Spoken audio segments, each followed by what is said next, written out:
Bloomberg, Democrats seeking to counter President Donald Trump's use of socialism as a slur can look to a year-long effort to fight back now underway in Florida. Trump frequently attacks Elizabeth Warren and Bernie Sanders as socialists in the mold of progressives in Congress like Representative Alexandria Ocasio-Cortez, who are pushing the party to adopt far-left policies. This attack has particular resonance among Hispanic voters, particularly those from socialist countries. Democrats were stung by a narrow loss in a gubernatorial race in 2018 that featured similar accusations, and Florida Democrats are looking to blunt those attacks in the crucial 2020 swing state. The party is reaching out to voters whose negative experiences with governments in Nicaragua, Venezuela and Cuba have heightened their concerns about socialism and made them receptive to Trump's criticisms. Over the past year, the state Democratic Party has hired a Latino outreach director, launched a Spanish-language radio show and trained surrogates to make their case on Univision, Telemundo and local TV and radio. It's also seeking to register more Latino voters as part of a $2.8 million effort on voter registration. Roughly 1 in 6 registered voters in Florida is Hispanic, according to the Pew Research Center.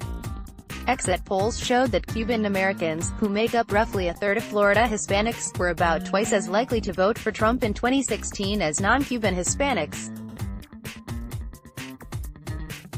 Democrats nationally fear that the attack is effective enough to peel off votes from other Latin American immigrants. In 2020, charges of socialism have absolutely worked in the past, said Evelyn Perez Verdia, a Colombian-American consultant who works in South Florida.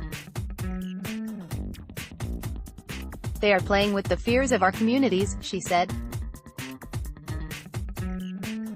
Joshua Karp, a former spokesman for Andrew Gillum, a Florida Democratic gubernatorial candidate in 2016, said he's concerned that the National Party is underestimating the potency of that messaging, especially in such a closely fought state.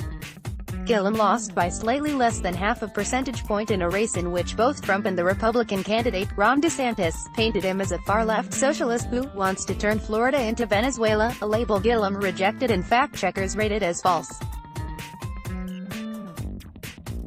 Still, Karp said the accusation may have been effective in damaging Gillum's campaign in a state where races are often decided by the thinnest of margins. In the research I have seen, this word is a gateway to people believing other negative narratives about Democrats, he said. By leading with socialism, Republicans can inject other arguments about Democrats that would otherwise be dismissed by a lot of voters. Trump has signaled that he will intensify those attacks, regardless of the eventual Democratic nominee. One recent series of ads by the Trump campaign on Facebook claimed that every 2020 Democrat candidate has embraced the ideas of radical socialists like Alexandria Ocasio-Cortez and Ilhan Omar to try and appeal to their extreme left-wing base. We've seen socialism completely fail in countries like Venezuela and Greece, the ad says before asking voters to take an official socialism approval poll. Trump is hardly the first Republican to paint an opponent as a socialist. John McCain and Mitt Romney both used the label to describe Barack Obama at times. Among the crowded Democratic field, only Sanders calls himself a Democratic socialist, while the attacks have helped push Warren and former Vice President Joe Biden to state they are capitalists. At a debate in September, Sanders was pressed by a Univision reporter to explain the difference between his views and those of authoritarian socialists like Venezuelan President Nicolas Maduro. "Let me be very clear, anybody who does what Maduro does is a vicious tyrant," Sanders responded. Trump is already pushing hard on the attack line in online ads that are aimed at building up lists of potential voters and donors.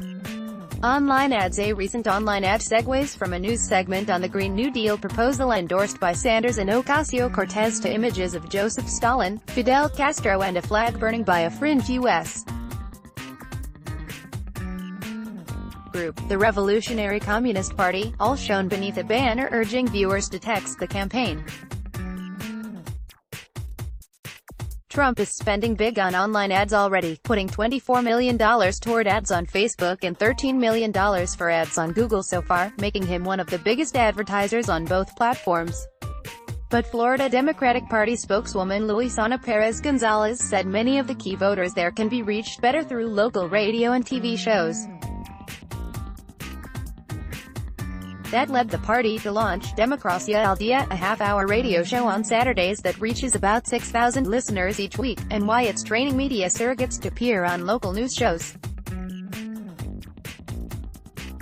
Among the arguments that Democrats are making, criticizing the Trump administration's handling of Venezuela's troubled government, deportations of Cuban residents and failure to grant temporary protected status to Venezuelans. They're also hitting back with an epithet of their own, calling Trump a caudillo, a Spanish word for an authoritarian leader, his systematic attacks against the free press, his intentions to pack the judiciary, his idea of justice, where the whole Justice Department, the FBI and the intelligence community has to be loyal to him. This is exactly what we fled in Latin America, said Leopoldo Martinez, a Democratic National Committee member who fought the regime of Hugo Chavez in Venezuela. This is not a thing of left or right, but Republicans argue that Democrats brought the charge of socialism on themselves.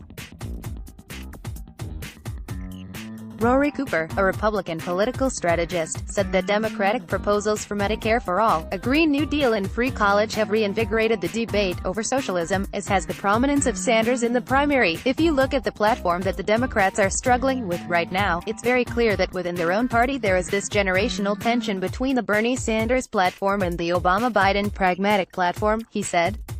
I think it makes complete sense for Republicans to take advantage of that tension. To contact the reporter on this story, Ryan Teague Beckwith in Washington at rbeckwith3@bloomberg.net. or contact the editors responsible for this story, Wendy Benjaminson at wbenjaminson@bloomberg.net. Steve Guyman, copyright 2020 Bloomberg LP. Let's block ads.